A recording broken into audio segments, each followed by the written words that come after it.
hi friend केमिति अच्छंती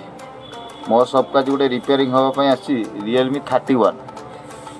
ये जाकि स्पीकर बाजू नहीं सबू हो स्पीकर बाजू नहीं ये दुई तीन टा दुकान को लेकिन देखई सी कहते स्पीकर चेंज करदे बाजो मु स्पीकर चेंज कली देखिली पुणी तार बीबी टू बीबी पत्ता भी चेंज कर देखिली हेले बाजू नहीं तार कौन तार आईसी रो प्रॉब्लम अच्छी तार गोटे ऑडियो आईसी आसे से ऑडियो आईसी टा जब रिप्लेस करदे आम ताने आसो आम तो ऑडियो आईसी टा रिप्लेस करके देखा कौन बाजुचु ना नहीं देखा ऑडियो आईसी मुझे ऑलरेडी चेंज कर देछि से आम बजे देखिए आपको देखा सेट करके ऑलरेडी फोन टा हो जाइए आपको मुझे देखा साउंड आसु कि ना म्यूजिक प्ले ऑन करिया